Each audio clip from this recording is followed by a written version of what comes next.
Hi everyone, welcome back to the Cailin YouTube channel, and if you're new here, welcome. My name is Cailin, and today we're going to be looking at your September 2025 horoscopes. You can watch your horoscope for your ascendant, sun, and moon sign. In fact, I recommend that you do watch for all three because that way you'll have a really well-rounded idea of what you can expect for the month ahead.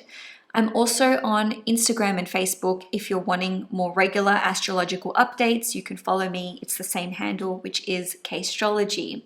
So September is a really exciting month because we have eclipse season. We've got a total lunar eclipse in the sign of Pisces and a new moon solar eclipse in the sign of Virgo. So if you're a Gemini, Virgo, Sagittarius, or Pisces, sun, moon, or rising, definitely be sure to watch your horoscope for that sign because it will be very impactful for you, this eclipse, that is to say. And lastly, just letting you know that I'm actually referring back to my old format where I'm just flowing through the astrological events from the beginning of the month through till the end of the month. And the reason for that is twofold. Firstly, a lot of you said that you prefer those horoscopes, which I was doing before, that they have more flow, and you know what, I tend to agree with you. And secondly, they were taking me probably about twice as long to just execute in totality. So I hope you enjoyed this horoscope. If you do, please give the video a thumbs up. If you'd like to see more content on the channel, please hit the subscribe button, and it would really help me if you could share this video around just to try and grow the channel that little bit more. Thank you so much, and now let's get into your horoscope. Hi fellow Taurus Sun, Moon and Risings, welcome to your September 2025 horoscope. So as the month begins, Venus, which is the planet of love and romance and also your chart ruler, will be continuing to transit Leo in your 4th house. So this can help to improve family relations. This can see you enjoying spending time with your family, maybe even enjoying redecorating the home or doing things to beautify the home. So maybe that is purchasing artwork, candles, or perhaps buying things like furniture for the home, or even just doing arts and crafts around the home. That's another way that that could play out. So this can also see you entertaining at home. So maybe you're having more visitors than normal, or perhaps there will be a significant event that you're planning to host at your home within the first 2.5 weeks of the month. Okay, so on a different note, there can be a really big focus for you on your family, right? So not just relationships with family, but heritage, lineage, where did I come from? Tell me about my ancestors. You know, maybe you're doing, and what is it called? Like an application for ancestry.com, or doing some research into your lineage. Okay, so on the 1st of September, Saturn is going to retrograde back into Pisces. So it's going to leave Aries in your 12th house where it has been since late May of 2025, and it will re-enter Pisces in your 11th house, and it will be there for just over 5.5 months through till Valentine's Day next year, so the 14th of February 2026.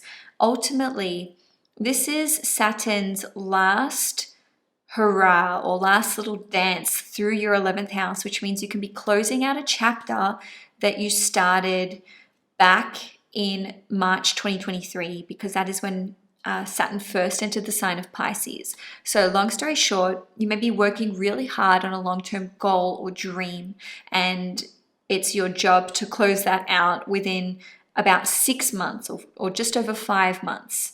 So Saturn will be sextiling you. This is a positive aspect in astrology, and it indicates an opportunity for you to establish something solid and long-lasting that relates to your wider network, your community, maybe even your social media presence, or perhaps your long-term financial goals, such as maybe generating a passive form of income. On a different note, Saturn has this quality of discernment, but also it's about streamlining your priorities and cutting the wheat from the chaff, so to speak. The 11th house is a social house in astrology. So this can see you basically doing a bit of an assessment of your friendship group, right? Do I want to be friends with these people? Is this friendship, one that is in alignment with me? So I'm not going to lie, in the first couple weeks of the month, while Saturn is at 29 degrees, there may be some kind of crisis that you experience with a friend, okay? But ultimately, there is this opportunity here for you to improve your own situation. I repeat, Saturn is sextiling you, right? So this indicates that you'll benefit from whatever decision you make. Is there an opportunity to rebuild the foundation of a friendship or your friendship group? Yes, there is. But there's also the opportunity for you to cut people out that just aren't in alignment. The 11th house rules over awards and accolades.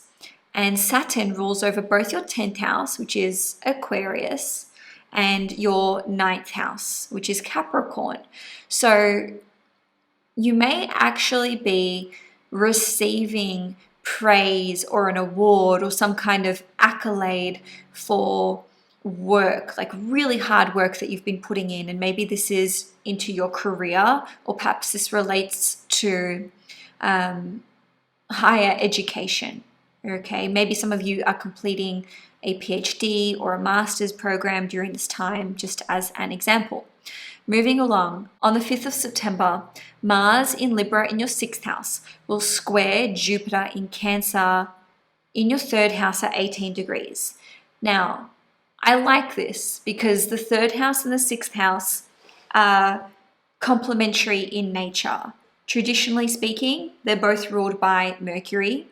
That's not the case in the chart of a Taurus person, but in any case, this can see you committing to work or a communications piece or a writing piece or project. The conflict or the challenge here is that you may feel conflicted about how much you should censor yourself. If you're being overly politically correct, maybe you're feeling like you're not fully able to express what you want to express because you're trying to meet someone else's expectations. Now, if you work for yourself, maybe this is like your audience and the people that you are putting your content out to. But for some of you, this could relate to your work, right? Because the 3rd house is like your co-workers, clients, sales, marketing, etc. And then the 6th house is like your work life and work and employees and whatnot. So you may just experience there being issues with communication in the workplace. Maybe human resources has to get involved. That would be very Mars in Libra-esque. And I do have to say that Jupiter expands whatever it touches, and Mars can be disagreements. So there is this propensity to experience an argument or what you may consider to be a small issue being like really blown out of control. So I repeat, this is on the 5th of September, but this energy can be present with you for, let's just say, like the first week of the month. On the 7th or the 8th of September, depending where you live in the world, there'll be a total lunar eclipse in Pisces in your 11th house.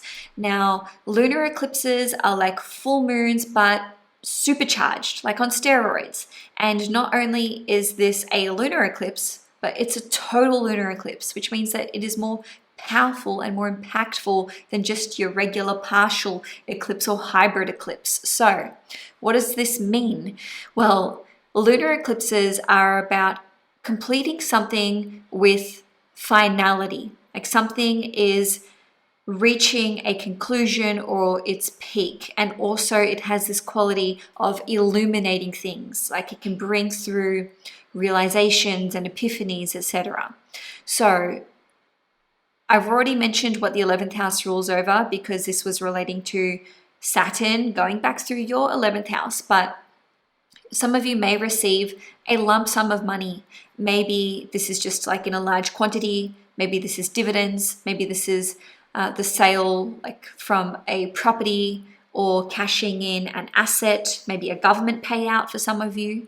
For others of you, maybe you are being approved for a pension or a concession that you have applied for.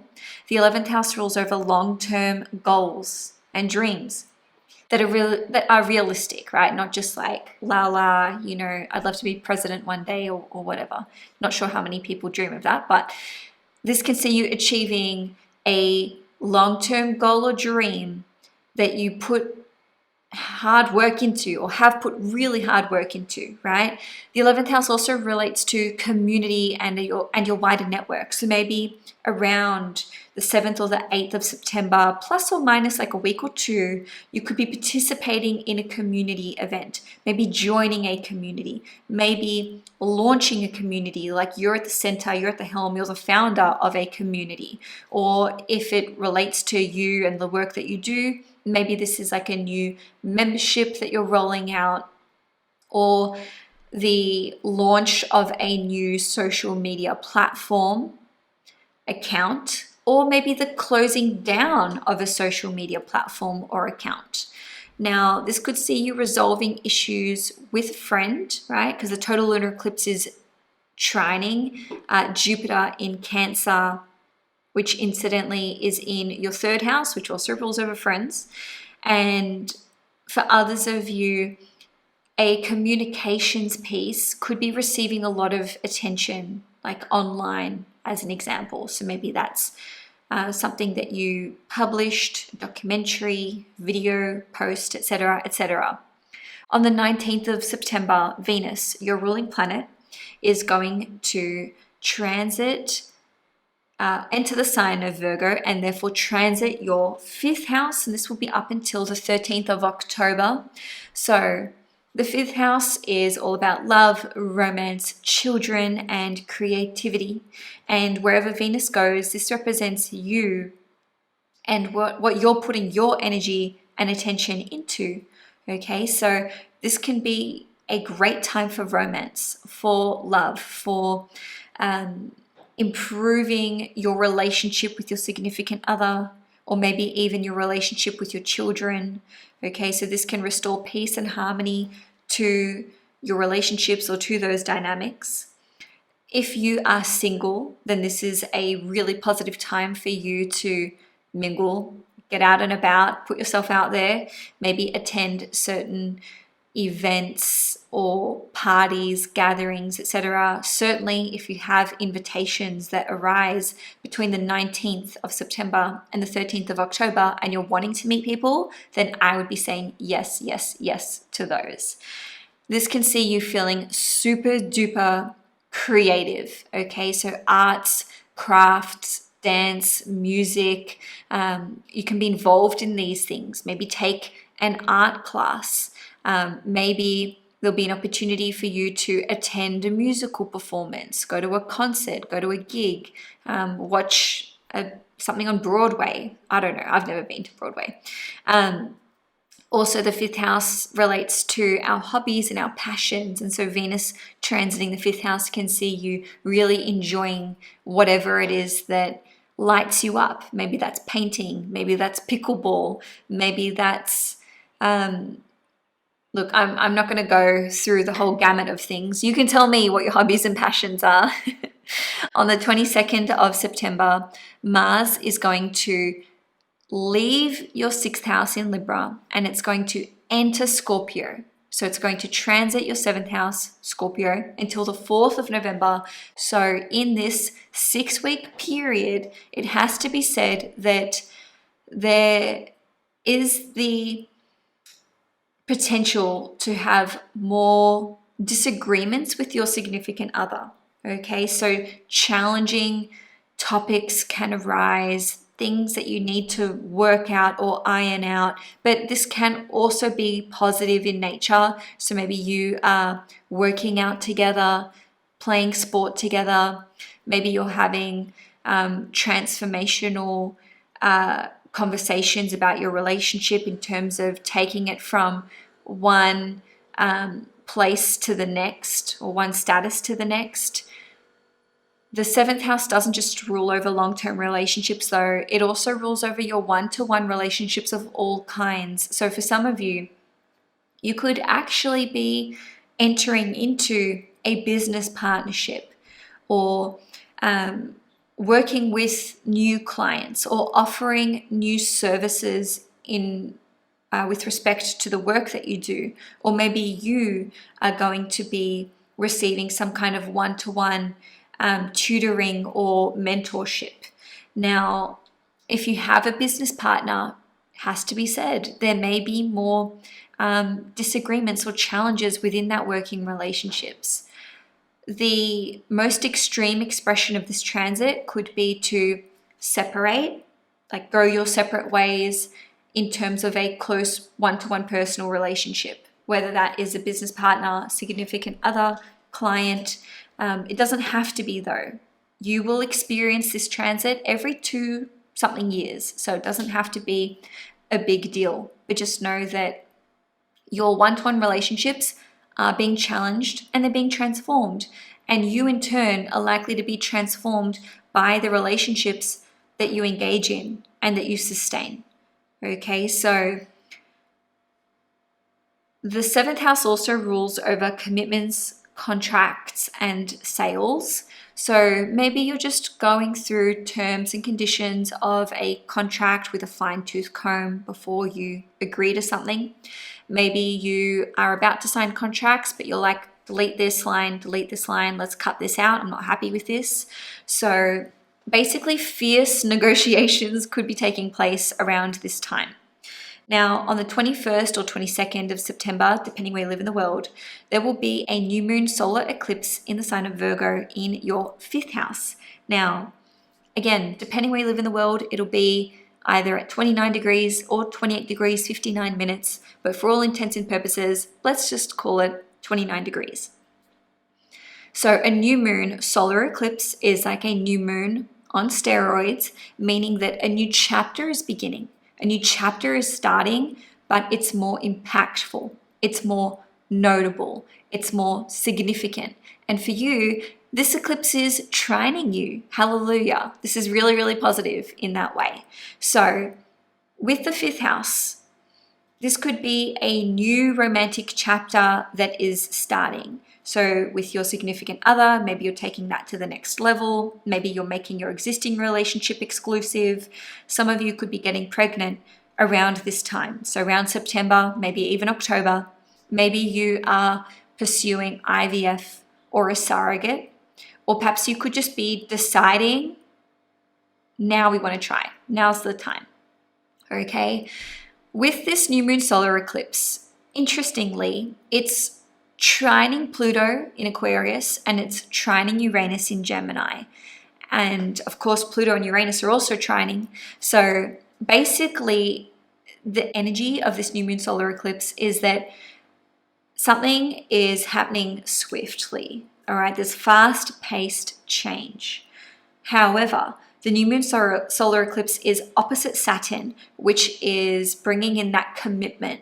Like, we are doing this for the long haul. I am committing to this. I am jumping in with both feet. Okay, so you could be making a very solid commitment to another person, or with respect to your children, your love life, starting your own business, expanding your existing business, maybe a new creative project.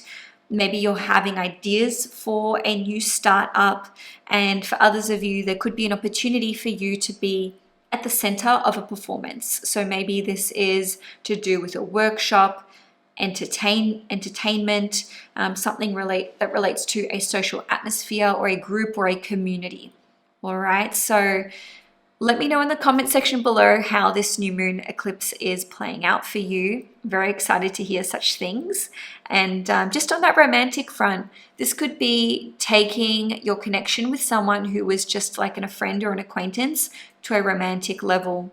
Okay, because the South Node is bringing back something from the past, but the new moon eclipse is like, we're doing this in a new way. So Taurus, that's all I have for you for September. If you enjoyed this video, please give the video a thumbs up. If you'd like to see more content on the channel, hit the subscribe button. And also, if you could share this around to other people that you think may enjoy it, then that would help the channel to grow and flourish. And I'm also on Instagram and Facebook if you're wanting more regular astrological updates in between these monthly horoscopes. Take care, my fellow Taurians, and I will see you guys in October.